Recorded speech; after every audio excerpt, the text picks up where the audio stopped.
Good morning students, आपका virtual class में स्वागत है। आज हम फोर्थ लेसन कल्पतरु पढ़ेंगे। कल्पतरु, कल्प पेड़। कल्पतरु एक ऐसा वृक्ष होता है जो सभी प्रकार की मनोकामनाओं की पूर्ण करता है मनोकामनाओं को। इस पाठ में कोई राजा जीमूतवाहन अपने लिए नहीं अपितु संसार के कल्याण के लिए कल्पतरु की आराधना करते हैं। मनुष्य भी कल्पतरु के समान है, इसलिए स्वार्थ भावना छोड़कर के राष्ट्र हित के लिए कार्य करना चाहिए। तो मनुष्य भी एक कल्पतरु के समान बन जाता है यदि इस तरह की भावना रखता है। तो कल्पतरु देखेंगे, इसमें ध्यान से एक एक शब्दकार देखेंगे। अस्ति हिमवान नाम सब रतन भूमि नगेंद्र। कथा के प्रारंभ में जब अस्ति आता है तो वो भूतकाल का सूचक होता है, था का सूचक होता है। अस्ति था, हिमवान हिमालय, नाम नामक, सर्व रत्न भूमि नगेंद्र है, समस्त गुण युक्त है पर्वत विशेष। तस्य उस पर्वत के शानों ऊपरी पर्वत की चोटी पर विभाति सुशोभित हो रहा है कंचनपुर नाम नगरम। कंचनपुर नामक नगर सुशोभित हो रहा है। तत्र जीमूतकेतु इति श्रीमान विद्याधरपति वस्ति स्म।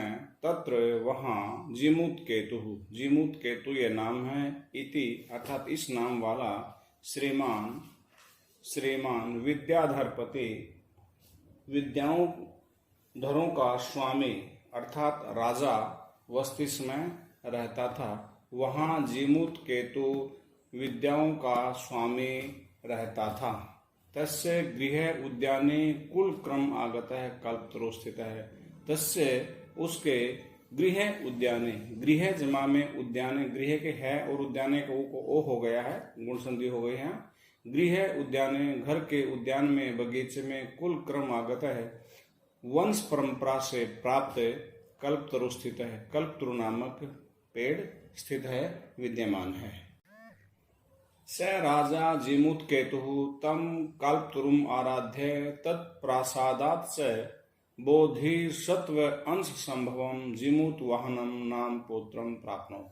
सह राजा, उस राजा ने जीमूतकेतु नामक उस राजा ने तम कल्पतरुम आराध्य, उस कल्पतरु नामक पेड़ की आराधना करके तत्प्रभावा प्रासादात् च, उसके प्रभाव से बोधि सत्व अंश संभवम, बोधि सत्व के अंश से उत्पन्न जीमूतवाहन नाम पुत्रम प्राप्नोत, जीमूतवाहन नामक पुत्र प्राप्त किया। अर्थात उस जीमूतकेतु राजा ने कल्पतरु की आराधना की और उनके प्रभाव से ही उनको जीमूतवाहन नामक पुत्र प्राप्त हुआ।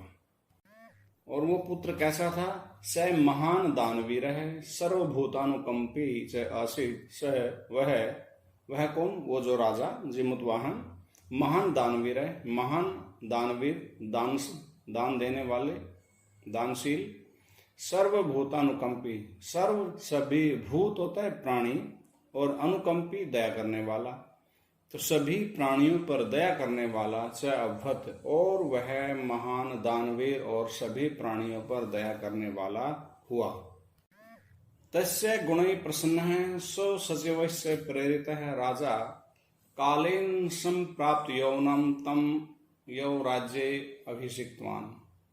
तस्य गुणै प्रसन्न है, उसके गुणों से प्रसन्न, खुश, सब सचिव से प्रेरित है और अपने सचिवों से, मंत्रियों से प्रेरित राजा ने कालेन उचित समय से संप्राप्त यौवनम, जो युवावस्था को प्राप्त हो गए हैं, तम उस जीमूतवाहन को यौ राज्य पदे, युवराज के पद पर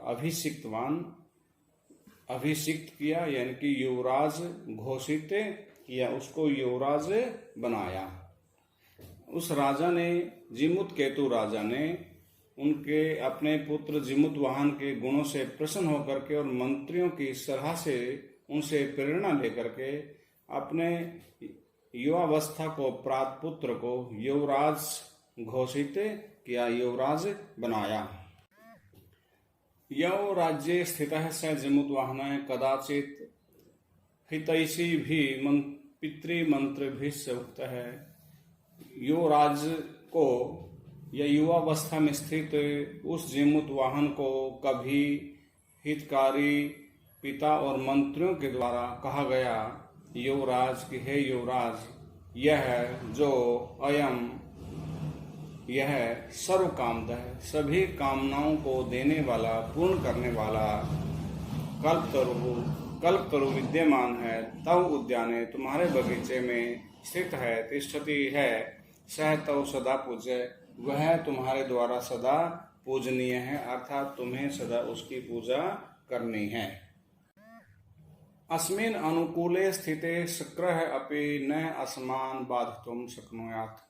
अस्मिन् अनुकूले स्थित, इसके अर्थात इस कल्प वृक्ष के अनुकूल होने पर, अर्थात हम पर कृपालु होने पर, शक्रः अपि इंद्र भी न अस्मान् बाधितुं शक्नुयात्, इंद्र भी हमारे कार्य में बाधा डालने में समर्थ नहीं है, अर्थात इंद्र भी हमारे कार्य में किसी प्रकार की बाधा नहीं डाल सकते।